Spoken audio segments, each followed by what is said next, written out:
Right, so I'm here with Napa, the main man. He's Napa I worked with, must have been 18 months ago now, I'd say. Maybe, how long? We met in 2016. Yeah, so I first met Napa in 2016 when he was really deep into his rent-to-rents. He reached out to me about the BRR strategy. He said, this is my next move. Then we lost touch for a little while and then connected again. Yeah.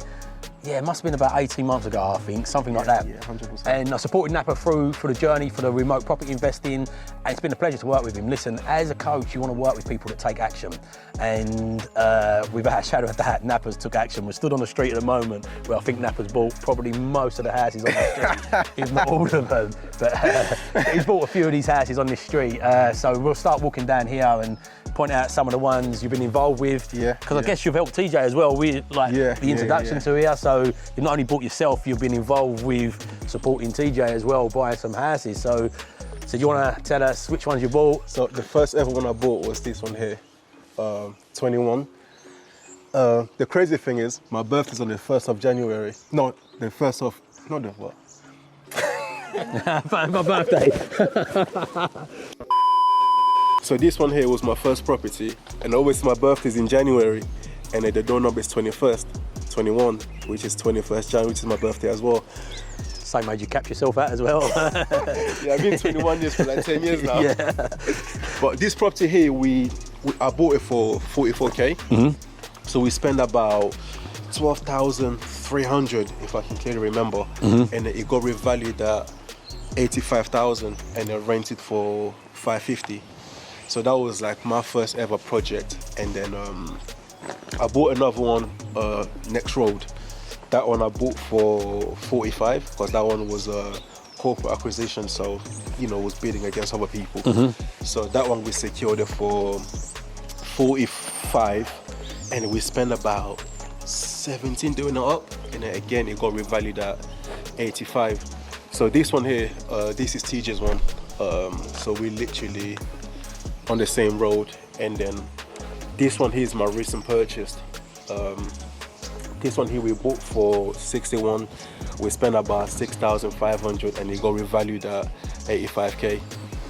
And it's on the market for 600 because I think DJ has rented his one for 600 as well. So it's crazy how it's moved on though, isn't it? So 44s 18 months ago, 2 years on, it's just, yeah, the buying power has shifted, but you still got to buy, haven't you, in this market? Otherwise, you sit in your hand. Because that one was, I completed in November 2020, right? And then now we're in like 2022. Just look at the growth, You can barely get anything in this area for like 40s now. Yeah. You're looking about high 50s, 60s upward. Yeah, it's shifted, hasn't it? Massively. And it's going to carry on shifting. Obviously, we're in a bit of a wobble at the moment with what's going on in the market, but I can only see one direction for these areas as things shift out, and that's going forward with the levelling up of the levelling up agenda, is it called, and the power to the north, Darlington up the road, getting the Treasury, there's just more jobs coming into the area. So should we go and have a little look around and show us what you've done to it, mate?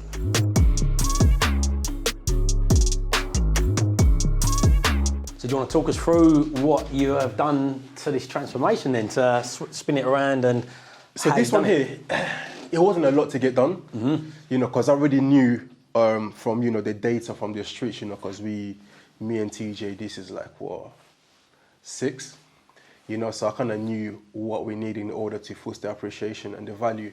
So ideally, this one was a 2-bed, 2-bed terrace house, same layout. So what we did, we turned to a 3-bed by converting the bathroom into a bedroom and taking a portion of the master bedroom to create a family bathroom, which is the exact same concept we've done with other houses. Remember the other one, yep. Higher valuation. So with this one here, we just, new carpet, painted throughout. We kept the kitchen, so which massively saved on cost. And then even upstairs, when we go and see the bathroom, we reused the bath, toilet, upcycled, sink. Yeah, we just recycled everything. Financing wise, how are you financing these deals? Because you've done a number of deals in a short period of time. How are you financing them? How are you finding lending? How like usually as well, it's very much more difficult when you've not changed the kitchen. It's very much more difficult to say why is it worth more money. Obviously, you've done the extra bedroom, but how are you finding it with surveyors, lending? I think it comes down to knowing your market and also your risk appetite, right? Because I got this with bridging and private investors, right? So when I got my bridging application back, the valuation obviously states the GDV, you know, the future GDV. They said they can't see how I'm going to add value to this property, and then they think once I do what I said I will do, it will be worth 68,000. Does that make sense? So that's kind of scary, you know, when you bought for 61 and it's going to be worth 68 after spending about 6,500. Does that make sense? So I was a bit concerned on that aspect, but again, I relied on my knowledge of the area. Does that make sense? And then once we done the renovation and then it came back at 85, it just comes to shows, you know, for some people I can see it could be a turn off because you heavily rely on them being the expert, you know, because that's what they do for a living, you know, value properties. But without seeing the end product, it could be hard for someone to envision, you know, what it could be. Again, it just depends on surveyors. I had a guy, speaking to a guy just 2 days ago, they had one valuation at 70k, got a completely different surveyor out and valued it at 87k within 2 weeks difference. So one person saying 70, another 87. It's miles apart. It's crazy. Like, so yeah, it just shows you the variation within that. So are you going with same lenders? Are you building relationships with banks? How are you structuring these? So with the bridging, I always use one lender. So, Okay. you know, we've got a decent relationship, you know, and now I can see, you know, kind of favoritism, I could say. With the refinance, I think I used 2 different lenders so far.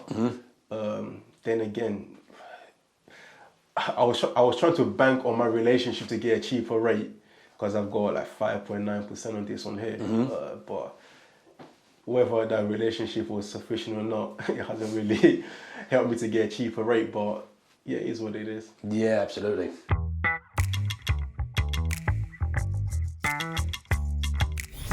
So, what do you think was here, Harvey? I don't know the answer because I went in your last one, but Yeah. this is crazy, isn't it?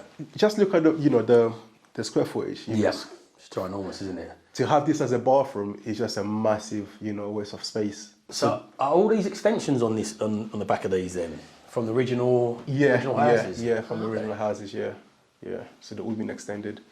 So even that one you can see, that's a bathroom, you know, just from the windows. Yeah. And then that's a 2-bed.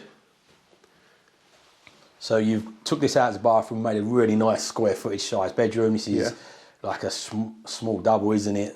You get a small queen size bed in there comfortably, and a lot of furniture, a lot of space in there. So where's the bathroom transformed to?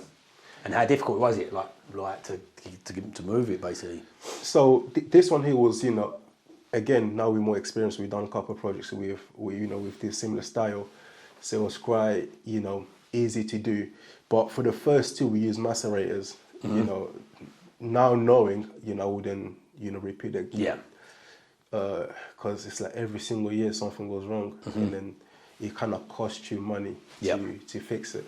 But with this one here, we decided not to use the macerator, and then it was well positioned to connect all the pipes. Okay. And the sewer pipes. So that was the good, you know, the good part of it. So what we did, the exact same thing. We took a portion of the master bedroom to create a new family bathroom, but the only thing that we changed from the other houses is the layout, how we position it. Because I was more concerned about having windows. You know, then again, you know, even learning from you is not so much about your personal preference, what kind of makes sense, you know, investment wise or economically.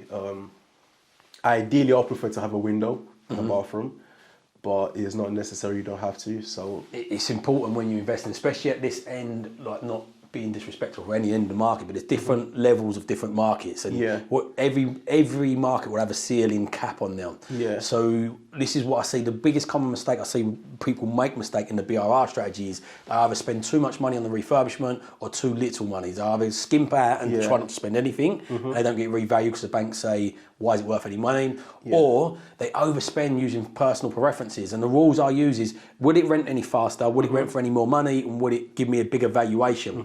And if it is a bigger valuation, is the cost of what I'm doing to that exceeding the value? I want to get at least my money back out. So if I'm spending £2,000 extra on something I think is a personal preference, it's got to be worth not more. It's got to be worth like enough to get that £2,000 back out, not £2,000 more, because otherwise you're getting a 75% mortgage. It's got to be worth 75% more. My math's not quick enough to. Even saying that, I think that's where education comes in handy. You know, I'm trying to say, obviously being around you, speaking to you, you know, I pick up a couple of things. Because even looking at the notion of adding value, you think I have to change the bathroom, I have to change the kitchen, where, you know, in order for you to add value. But necessarily, you know, there's different ways of pushing up, you know, the appreciation of the property without moving too crazy with the refurbishment. Absolutely. And when you go into these, you've got to look out for where. So where you've added the room, that is the clear added value from there. I remember your first one though was the thick granite tile. It was really, really nice. But again, it's still work though. The numbers, that's what you've got to look at as well. You've got to look at your end margin in there. So if you've got a wider margin, sometimes you can go that little bit of extra spec. It does help with the rentals, but I bet like the other one, the bathroom and kitchen slightly nicer spec than this one, not by much. But I bet they rent for pretty much the same money. Same price, and the valuations were the same as well, wasn't they? As you say, exactly the same. So so it shows that extra, like you can't go too low on it. That is a nice kitchen downstairs. You can't go too low on it, but you just got to have that balance. Yeah, absolutely. In the range. Hit that sweet spot and be effective. So big question. Let's have a look at the bathroom. But the biggest question, one of the biggest challenges I find in property investing is builders. So how are you finding it with builders? So this room here, you know, just a quick touch up on here. Always been here. We kind of lose a bit of size by putting, you know, by covering up the pipes from the new bathroom that we created, you know, to connect with the soil stack. But that's better. I'd rather that than a macerator. You're still going to get a bed in here, okay? So it's much better than a macerator. Could it have potentially gone underneath downstairs? It could have, but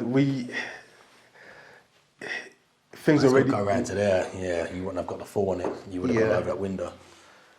It could have, but I think this is much better solution than last time, than what you done with the macerator. Yeah. On the positive side, you know, they got a bench if they want to sit down.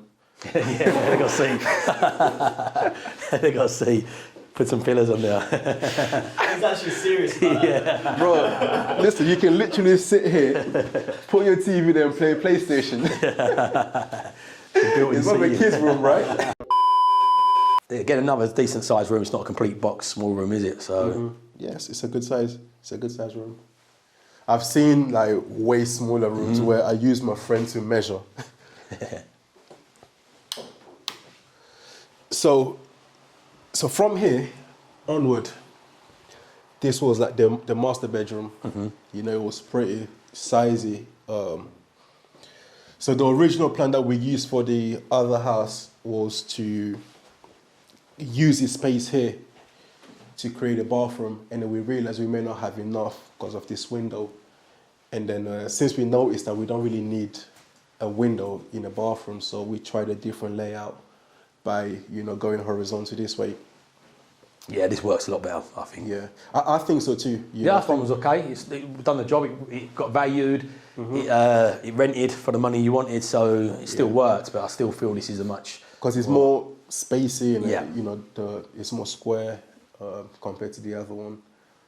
So that's when, you know, and we took that little chunk of portion to create this bathroom here. Again, it's a good sized bathroom. You know. I like to see the old cladding up here. That's your favourite in the cladding. Yeah, this that should be a trademark, you know, claddings. But this is one of the debates I get in all the time. People say you can't beat tiles, and to be fair, I prefer tiles on a personal preference. Yeah. But when you're looking at this end of the market, it won't rent for any more money. This looks still great, modern.